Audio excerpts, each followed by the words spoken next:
Hello everyone, welcome to Preterist Papers. My name is Patricia and this is the discussion number 27 in this series and is titled, The Millennium Lasted 40 Years.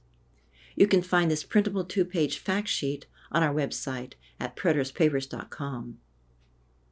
It's essential to have a good understanding of the material in videos 1, 2, and 14 in order to navigate this discussion. Because Revelation, a highly symbolic book, is the only place in the Bible we find a 1,000-year reign mentioned, we should at least be willing to entertain the thought that this 1,000 years could be symbolic.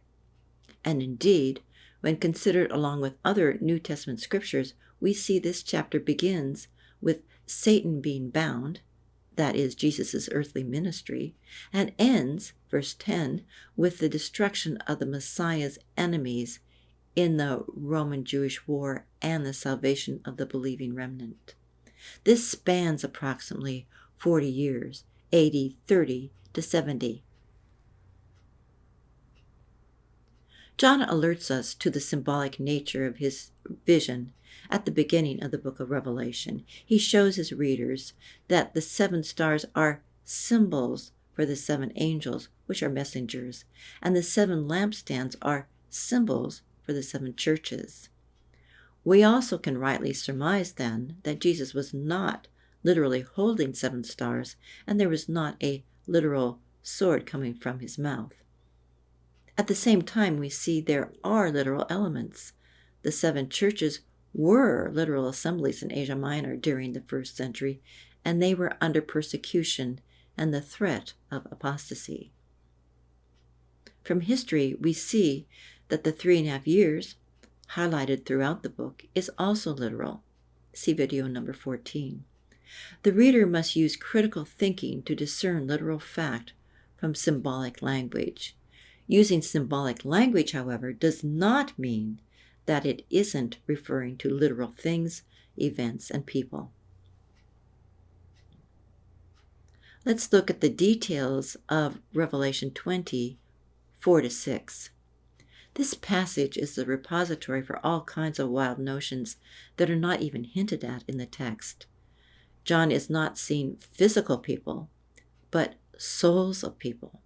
This tells us this is not an earthly vision, but heavenly, and therefore similar to other heavenly scenes in this book.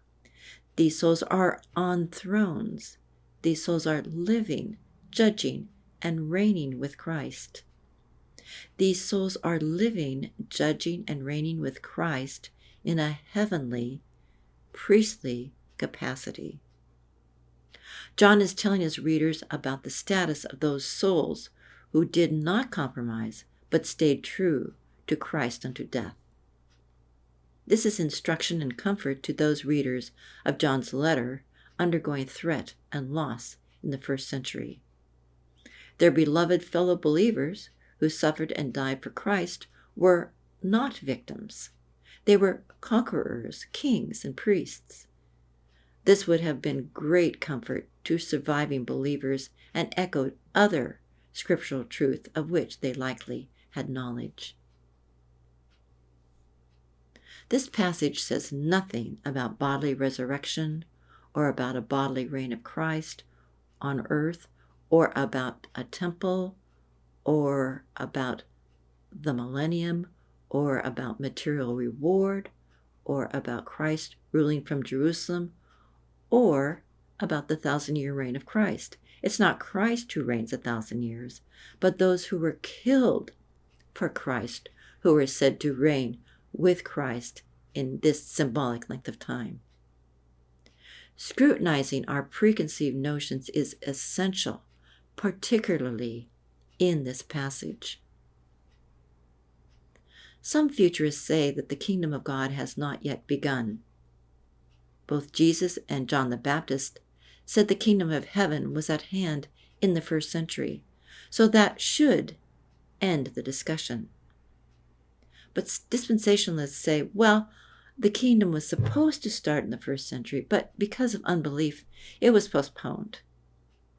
As if Yahweh was caught off guard by unbelief. To those we can only say, study the Old Testament. The battle of Gog and Magog is a picture of struggle between those opposing God's truth and the one true God. His triumph is sure.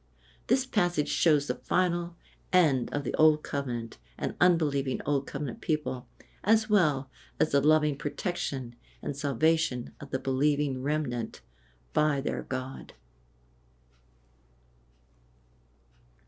This Gog and Magog vignette is told using epic archetypal images and should not be taken literally, as other images in this book also should not be taken literally, like, for example, a literal beast with 7 heads, a literal drunken whore, and Jesus riding a literal horse.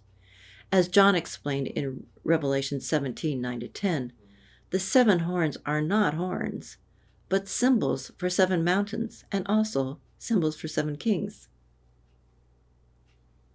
Revelation is considered to be the most Jewish New Testament book, with approximately 250 Old Testament direct quotations and allusions.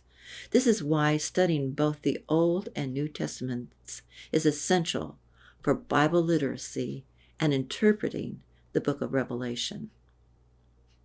Thank you for joining us. Shalom.